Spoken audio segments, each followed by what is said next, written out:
नमस्कार, गिरीश गुप्ता के चैनल में आपका स्वागत है। आज बात करते हैं वडोदरा गुजरात बेस्ड एक कंपनी की। बहुत ही शानदार कंपनी है, मल्टीनेशनल कंपनी है। ये कंपनी इंडस्ट्रियल और स्मार्ट ग्रिड सॉल्यूशंस प्रोवाइड कराती है, डिजिटाइज्ड सॉल्यूशन प्रोवाइड कराती है।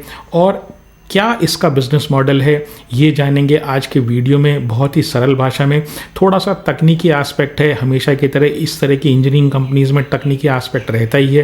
तो इस चीज़ को, इसके बिजनेस मॉडल को बहुत ही आसानी से समझने का प्रयास करेंगे। सबसे पहले जान लेते हैं कंपनी का नाम। कंपनी का नाम है स्नाइडर इलेक्ट्रिक इंफ्रास्ट्रक्चर लिमिटेड। और इस कंपनी का इतिहास, ओरिजिनल कंपनी का इतिहास यानी स्नाइडर का इतिहास बहुत ही पुराना है, लगभग 180 साल का पुराना है। अडोल्फ और यूजीन स्नाइडर ने 1836 में इस कंपनी की स्थापना की और उस समय ये आयरन एंड स्टील संबंधित कार्य किया करती थी। वो समय वो था जब विश्व में इंडस्ट्रियल रिवॉल्यूशन की शुरुआत हुई थी। तो उस समय कंपनी स्टील, मशीनरी, हथियार और ट्रेन वगैरह के पार्ट्स बनाया करती थी। लेकिन धीरे धीरे इन सब चीज़ों का उपयोग कम हुआ। बिजली का जैसे आविष्कार हुआ वैसे ही चीज़ें ऑटोमेट होने लगी। 1970 में 134 साल बाद इन्होंने ये रियलाइज़ किया कि जो भविष्य है वो ऑटोमेशन में है और इलेक्ट्रिसिटी में है। तो इन्होंने अपना फोकस इलेक्ट्रिसिटी और ऑटोमेशन के क्षेत्र में कर लिया। और 1999 में 1999 में कंपनी ने अपना नाम बदलकर स्नाइडर इलेक्ट्रिक कर लिया। और ये जो कंपनी है, जिस कंपनी की आज हम बात कर रहे हैं, वो भारत में 2011 में स्थापित हुई। ओरिजिनली कंपनी का नाम जो है smart grid automation distribution and switch gear limited था। और उसी साल, जिस साल इसकी स्थापना, उसी साल इसका नाम बदलकर ये जो प्रेजेंट नाम है स्नाइडर इलेक्ट्रिक इंफ्रास्ट्रक्चर लिमिटेड, ये कर दिया गया। अब जान लेते हैं कंपनी के बिजनेस वर्टिकल के बारे में और समझते हैं कि कंपनी एग्जैक्टली क्या करती है। तो देखिए, दो इनके मेन सेगमेंट हैं। पहला सेगमेंट रिलेटेड है प्रोडक्ट से, दूसरा सेगमेंट रिलेटेड है सर्विसेज से। और जो प्रोडक्ट सेगमेंट है उसमें इनके जो प्रोडक्ट हैं ये खुद ही डिज़ाइन करती है, खुद ही मैन्युफैक्चर करती है और खुद ही इनकी सप्लाई और सेल भी करती है। और जो सर्विसेज सेगमेंट है उसमें ये प्रोजेक्ट मैनेजमेंट टाइप के काम लेती है, जहाँ पर ये अपने ये जो मैन्युफैक्चर्ड पार्ट्स हैं इनका इस्तेमाल करती है। तो एक एक करके समझते हैं कि आखिर ये किन चीज़ों का उत्पादन करती है। तो पहली चीज़ जो इनका उत्पादन है वो है ट्रांसफार्मर। तो ट्रांसफार्मर के बारे में हम पहले भी जिक्र कर चुके हैं। तो ट्रांसफार्मर का जो पर्पज़ होता है वो होता है कि विद्युत के या बिजली के या पावर के जो वोल्टेज होता है उसको कम करना या ज़्यादा करना। जब पावर स्टेशन से या जहाँ पावर प्रोड्यूस हो रही है वहाँ से आपके घरों तक बिजली आती है, तो वहाँ पर हमें बार बार उस वोल्टेज को कम करना पड़ता है ताकि आपके घरों तक सही वोल्टेज पर बिजली पहुँचे। दूसरा जो इनका सेगमेंट है या दूसरा जो प्रोडक्ट है वो है स्विच गियर से रिलेटेड। अब ये स्विच गियर क्या चीज़ होती है? तो जो स्विच गियर होती है वो आप ये समझ लीजिए कोई ऑन ऑफ करने वाली चीज़ है, जिससे कोई भी फॉल्ट अगर होता है ग्रिड में या कहीं भी कोई फॉल्ट होता है तो ऑटोमेटिकली ट्रिप हो जाता है। जैसे हमारी एमसीबी होती है ना, तो एमसीबी जो घरों में लगी रहती है, तो उस तरह की चीज़ है स्विच गियर। तो स्विच गियर, दो तरह के स्विच गियर ये बनाते हैं। पहला प्राइमरी और जो दूसरा है वो मीडियम वोल्टेज। जो प्राइमरी स्विच गियर जो होता है वो बेसिकली बड़े शहर के ग्रिड को कंट्रोल करने के काम आता है। यानी कि अगर उस ग्रिड में कोई फॉल्ट हो जाता है तो ये जो स्विच गियर है वो ऑटोमेटिकली ट्रिप हो जाता है और उससे जो आगे कोई पूरा बड़ा फॉल्ट उस सर्किट में या उस ग्रिड में नहीं आता है। जो दूसरा होता है वो होता है मीडियम वोल्टेज स्विच गियर। ये जो स्विच गियर होता है ये किसी प्लांट में, बड़े प्लांट में, किसी फैक्ट्री में या छोटे शहर के मेन सप्लाई के साथ, मतलब शहर की सप्लाई के साथ जुड़ा रहता है। और उसका काम भी वही होता है कि फॉल्ट आने में या ओवरलोड होने की दशा में ये ट्रिपिंग कर देता है। इसके अलावा ये प्रोटेक्शन रिलेज भी बनाते हैं। अब ये प्रोटेक्शन रिलेज क्या है? प्रोटेक्शन रिलेज बेसिकली एक अलार्म की तरह है। स्विच गियर का काम है कि बिजली की सप्लाई को रोकना, लेकिन जो रिलेज हैं, ये जो प्रोटेक्शन रिलेज हैं, ये एक अलार्म की तरह हैं। जैसे इनको ये पता लगता है कि भाई सर्किट में कोई फॉल्ट आ गया है या कोई ओवरलोडिंग हो रही है या कोई और ख़राबी हो रही है, तो ये एक सिग्नल भेजते हैं और सिग्नल के भेजने के बाद जो स्विच गियर होता है वो ऑटोमेटिकली पावर को ऑफ कर देता है। तो ये काम रहा प्रोटेक्शन रिलेज का। ये मेन इनके 3-4 प्रोडक्ट्स हैं। अब इनके सर्विस सेगमेंट के बारे में जान लेते हैं। तो इनका जो सर्विस सेगमेंट है इसमें दो कंपोनेंट हैं। पहला है वो ई हाउस से रिलेटेड है और जो दूसरा है वो है स्मार्ट ग्रिड कंट्रोल सिस्टम से। अब ये दोनों चीज़ें क्या होते हैं इनको एक एक करके समझ लेते हैं। तो ई हाउस जो है ये plug and play sub station है, पावर सब स्टेशन है, जो आप किसी भी फैक्ट्री के बाहर, किसी छोटे शहर के बाहर आप लगा सकते हैं। और आप ये जो है अपने आप में कंप्लीट सब स्टेशन होता है। एक सब स्टेशन हमारे जो शहर हैं उनके बाहर लगा हुआ होता है, जहाँ पर बिजली का वोल्टेज डाउन किया जाता है और उसके बाद वो सप्लाई हमारे घरों तक आती है। तो वो तैयार करने के लिए काफ़ी समय लगता है, काफ़ी ज़मीन की आवश्यकता होती है। लेकिन अगर ऐसी जगह आपको चाहिए जहाँ पर आपको तुरंत किसी सब स्टेशन को स्थापित करना हो, साथ ही साथ जगह भी कम घेरे, तो ये जो ई हाउस है ये इनका एक यूनिक प्रोडक्ट है, जहाँ पर ये रेडीमेड सब स्टेशन प्रोवाइड करके जिसमें सारी कंपोनेंट्स लगे हुए हों, चाहे वो ट्रांसफार्मर हो, चाहे वो प्रोटेक्शन रिलेज हो और चाहे स्विच गियर हो। तो ऐसा जो रेडीमेड प्लग एंड प्ले, मतलब आप उसको ले जाके इस्टेब्लिश कर दीजिए और अपने ग्रिड में जोड़ दीजिए, ready to start the work. तो इस तरह का जो इनका सिस्टम है उसको ई हाउस बोलते हैं। जो दूसरा इनका कंपोनेंट है इसमें सर्विसेज में वो है smart grid control system. Smart grid control system क्या चीज़ हुई, आप इस ग्रिड में जब इस सिस्टम को लगाएंगे तो उसमें काफ़ी सारे सेंसर्स होते हैं, काफ़ी सारे इस तरह के ऑटोमेटेड सिस्टम्स होते हैं जिससे आप रियल टाइम मॉनिटरिंग कर सकें किस चीज़ की, पावर की क्वालिटी की, पावर की किस तरह की क्वालिटी की पावर आ रही है, लो वोल्टेज आ रही है, हाई वोल्टेज आ रही है, स्पाइक्स हैं या नहीं है, एक यूनिफॉर्म फ्लो हो रहा है कि नहीं हो रहा। तो इस जगह की इस तरह की जो मॉनिटरिंग होती है, ग्रिड की जो मॉनिटरिंग होती है, उसके लिए जो कंट्रोल सिस्टम होता है जिसमें हार्डवेयर भी है और सॉफ्टवेयर भी है, तो इस तरह का सिस्टम भी, रेडीमेड सिस्टम भी ये बना के देते हैं। फिर इनका एक जो फ्लैगशिप इनका एक सॉफ्टवेयर है, सॉफ्टवेयर भी है, हार्डवेयर भी है, तो उसको इन्होंने डिजिटल, उनको नाम दिया है इको स्ट्रक्चर, और ये एक डिजिटल एनर्जी मैनेजमेंट प्लेटफॉर्म है। डिजिटल एनर्जी मैनेजमेंट प्लेटफॉर्म, इसका मतलब क्या है, एनर्जी को मैनेज करता है कैसे डिजिटली, और इसमें बेसिकली 3 लेयर्स होती हैं। एक लेयर होती है वो होती है फील्ड में, यानी एक जहाँ से डेटा आ रहा है, बिजली से रिलेटेड, पावर से रिलेटेड जो डेटा आता है वो आता है फील्ड से। एक एक करके मैं समझाऊंगा आपको। दूसरा जो लेयर होती है वो होती है कमांड सेंटर रिलेटेड, और जो तीसरा जो लेयर होती है वो लेयर होती है एनालिटिक्स की। अब देखिए, एक ग्रिड को आपको मॉनिटर करना है, और वो जो ग्रिड है ना वो हज़ारों किलोमीटर लंबी ग्रिड है। पावर स्टेशन एक जगह जहाँ से पावर प्रोड्यूस हो रही है वो एक जगह है, दूसरी जो आपके जहाँ तक पावर आ रही है वो बिल्कुल ही डिफरेंट जगह है, और उनके बीच में इतनी लंबी ग्रिड को मॉनिटर करना नेक्स्ट टू इम्पॉसिबल होता है अगर ह्यूमन उसमें इंटरफेरेंस हो, यानी आदमी की सहायता से उस ग्रिड को मॉनिटर करना दिक्कत होता है, किस जगह फॉल्ट हो गई, किस जगह ट्रिपिंग हो गई।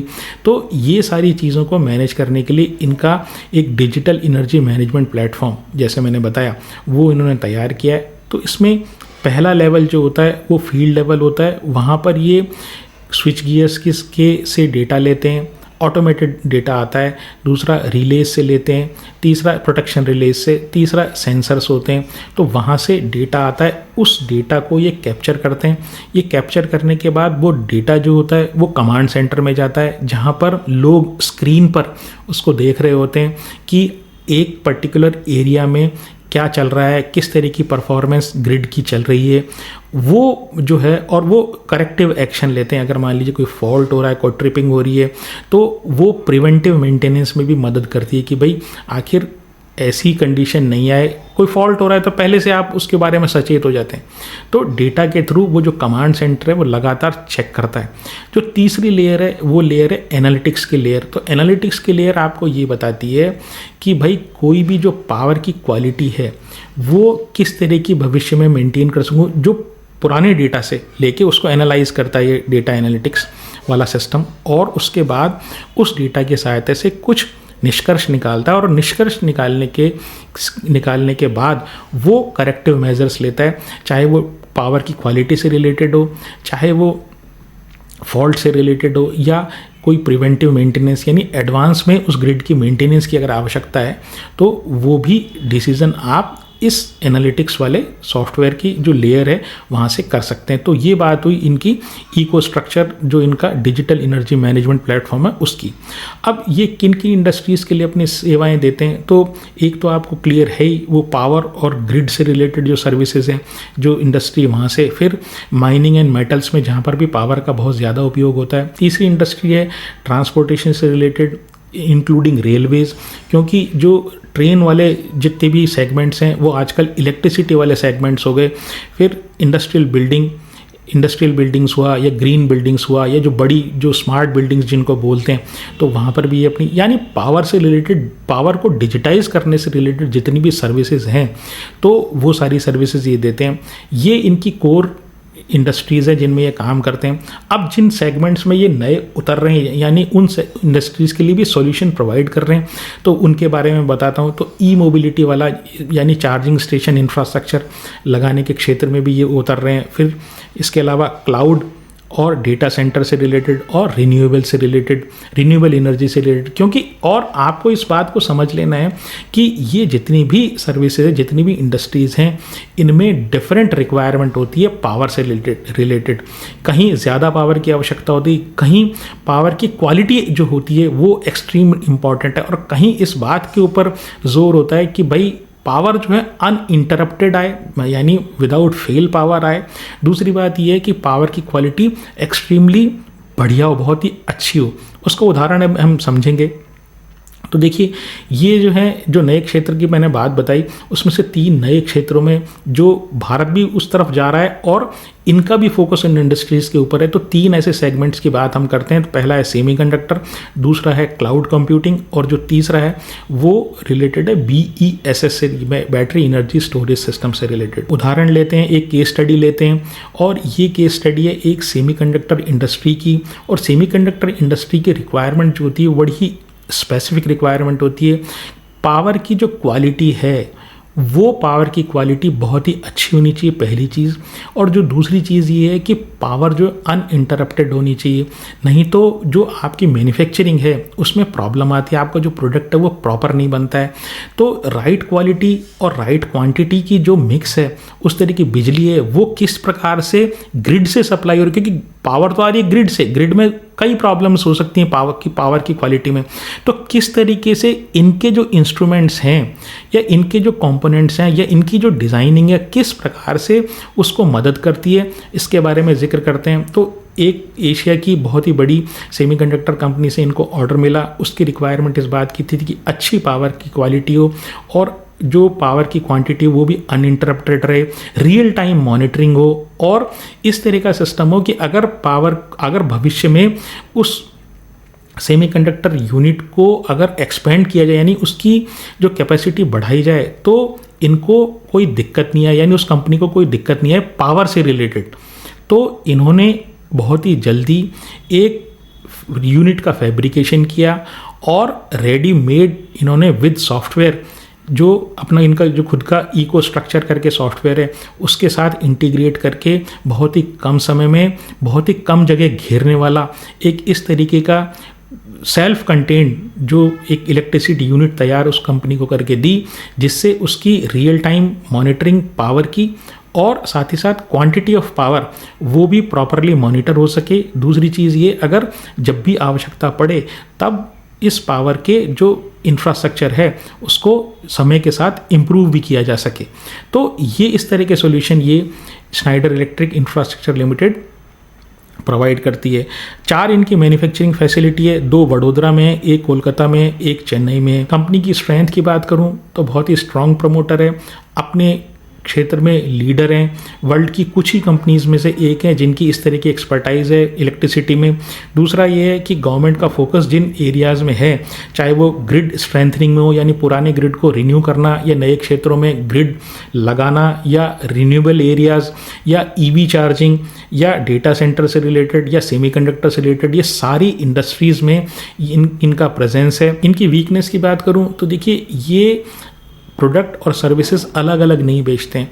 ये बेसिकली इनका फोकस अब ये हो गया है कि अपने जो प्रोडक्ट्स हैं उनको प्रोजेक्ट्स में लगाएं, यानी एक प्रोजेक्ट इनको मिला तो उसमें ये अपनी सर्विसेज भी दे दें, साथ ही साथ जो इनके प्रोडक्ट्स हैं उनका इस्तेमाल करके एक यूनिक सॉल्यूशन ये प्रोवाइड करके दें। दूसरी जो प्रॉब्लम है वो ये है कि ये कंपनी जो है, ये बड़ी जो कंपनीज़ हैं जैसे ABB टाइप की कंपनीज़ हुई, इस तरह की कई और कंपनीज़ हैं तो वर्ल्ड में, तो उनसे ये कंपटीशन फेस करती है। तो दो इसकी मेजर प्रॉब्लम है। मार्केट कैप की बात करूँ तो 19,000 करोड़ का मार्केट कैप है। डेट टू इक्विटी हर 100 रुपये की इक्विटी पर 80 रुपये का कर्जा है, और ये थोड़ा सा ज़्यादा है, लेकिन इनके प्रमोटर देखते हुए ये ऐसा कुछ नहीं है कि कंपनी बैंकरप्ट हो जाएगी, ये कंपनी को कैश में कभी प्रॉब्लम आएगी। तीसरी बात ये ROE बहुत ही अच्छा है, 74% का इनका ROE। PE जो है वो भी 78 का है। इस तरह की मल्टीनेशनल कंपनीज़ में जो PE जनरली एलिवेटेड ही रहता है। 3 साल की सेल 20% बढ़ी है, 3 साल का प्रॉफिट जो है 103% बढ़ा है। प्रमोटर के पास 75% है, FII के पास 3% है, DII के पास भी 3% है, और बाकी बचा हुआ 19% जो पब्लिक के पास है। वीडियो को समराइज़ करूं तो कह सकते हैं कंपनी का बिजनेस मॉडल बहुत शानदार है, कंपनी बहुत शानदार है। 75% प्रमोटर का स्टेक है। दूसरी बात ये कि इस तरह की जो कंपनीज होती हैं ये एलिवेटेड वैल्यूएशन पे रहती है और हमेशा इन्वेस्टर का पेशेंस टेस्ट करती हैं। तो अगर आपका होराइजन 4-5 साल हो और आप इस तरह का पेन, कंपनी में फ्लक्चुएटिंग प्राइसेस का पेन अगर आप झेलने को तैयार हो, तो एक बार अपने फाइनेंशियल एडवाइज़र से पूछें। ये जो कंपनी है ये लंबी रेस का घोड़ा है, ये शॉर्ट टर्म में आपको हो सकता है कोई रिटर्न नहीं दे, तो एक बार आपने फाइनेंशियल एडवाइज़र से पूछ के इस बारे में कोई निर्णय करें। मेरी इस शेयर में या किसी अन्य शेयर में खरीदने या बेचने की कोई राय नहीं है। अगर आपको मेरा प्रयास पसंद आया हो तो चैनल को सब्सक्राइब करें, वीडियो को लाइक करें और शेयर करें। आज के लिए इतना ही। नमस्कार, धन्यवाद, जय हिंद।